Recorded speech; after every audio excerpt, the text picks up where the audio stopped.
aiming to give everyone free access to contraception nationwide, targeting the poorest.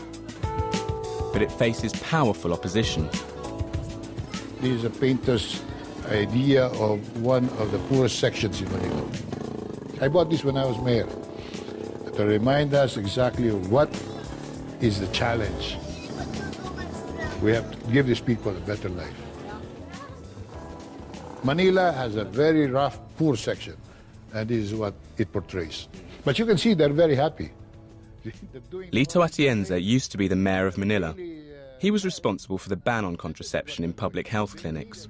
He's now a government minister, and he still feels strongly about birth control.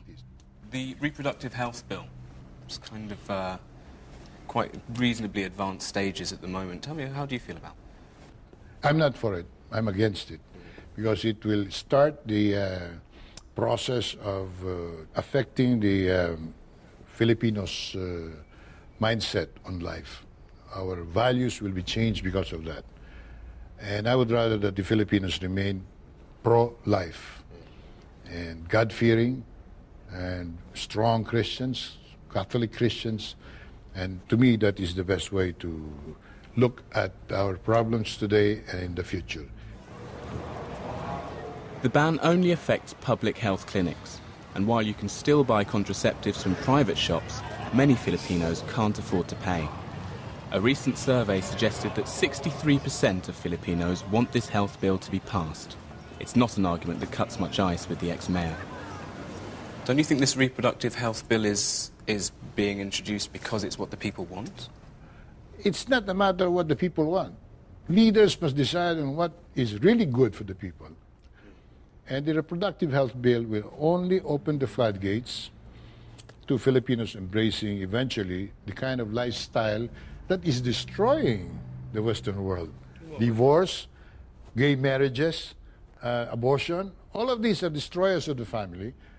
And the family, once destroyed, weakens society. Birth control, population control is not Filipino. And he doesn't think that population growth is necessarily a problem. What's the advantage of having a large population? Power. Economic, even military power. Even if it's a large poor population? No, you must make sure that the growing population also develop economic opportunities. I will never change my arithmetic. More people helping, the stronger the economy.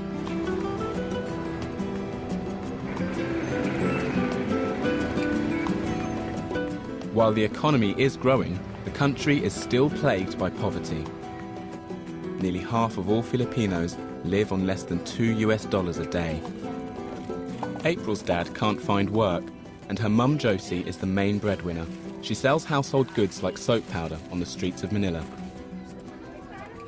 Bili lang ako ng 1 kilong bigas. Tas ulam. I buy 1 kilo of rice and meat, sometimes eggs,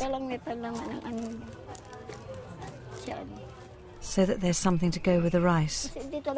Otherwise they won't really eat. At night I'll borrow money to spend the next day.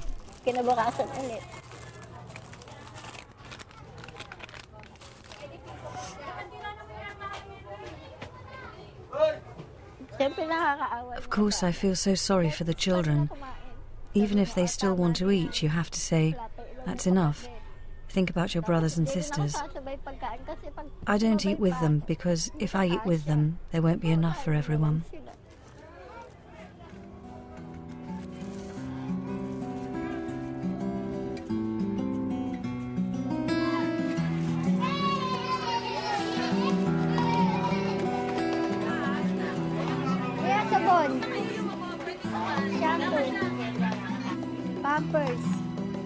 Even though Josie is a practicing Catholic, she would have used contraception if it had been on offer. But since the ban, the only family planning available to her is the natural method promoted by the church, restricting sex to times of the month when a woman isn't fertile.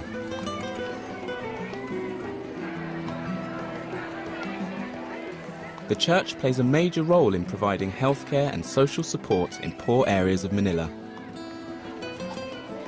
April and Josie's local church provides free checkups each year.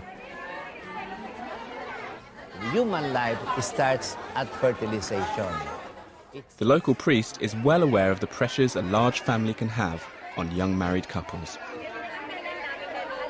When I interview people for marriage, and you ask them how many children, more usually they prefer 1, 2, or 3 children.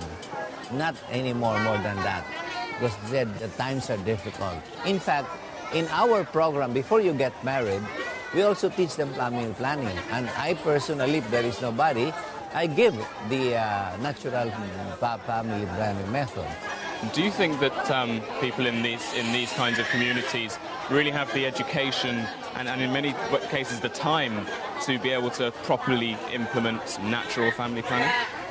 I think they have if they are properly guided. During their fertile days, they should simply try to exercise discipline, no? Okay. We feel that actually that the natural family planning is more human than the artificial ones, because the natural planning is a decision that has to be made by the couple, no?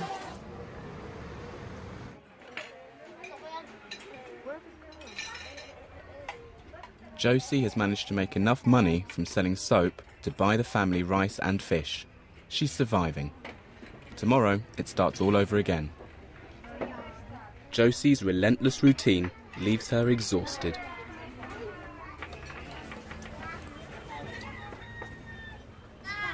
Yung natural, diba, kasi kailangan sasubaybayan mo pa yung pag... The trouble with natural family planning is that you have to monitor your monthly cycle. It's difficult, especially for me. I'm so tired. I can't even look after my children anymore. Did you discuss this with your husband? No, I haven't. It doesn't seem to bother him. My husband doesn't seem to think like me.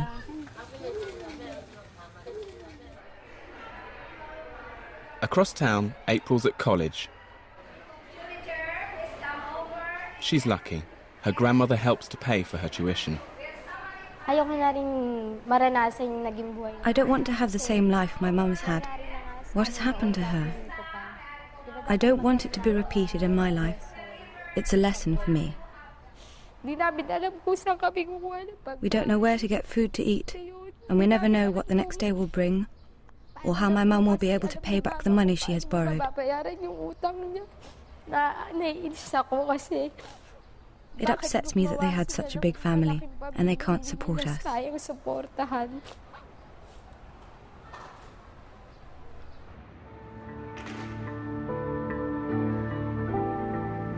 April studies late. It's a moment away from the chaos back home. To avoid her mum's mistakes, she's decided to shun relationships altogether.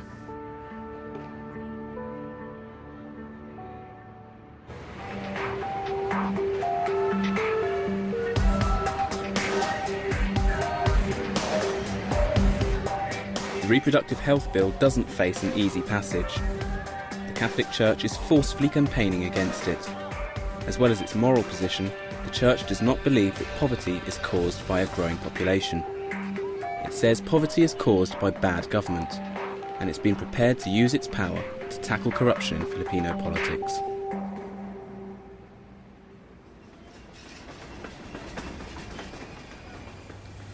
I'm on my way to meet Joseph Estrada, the controversial former president of the Philippines.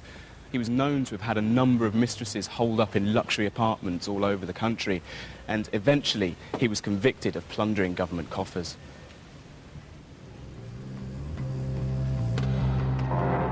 Estrada was once a famous Filipino movie star. He rose to the presidency as a self-styled man of the people. But by 2001, he'd been removed from office and arrested for fraud. He blames the church for his downfall. Did you ever feel like they had the power to mobilize a vote against you? Yes, yes, they did that. In fact, they have issued pastoral letter being read by the priests all over the country, all the churches. So they were able to arouse the anger of the people against me. the church. We went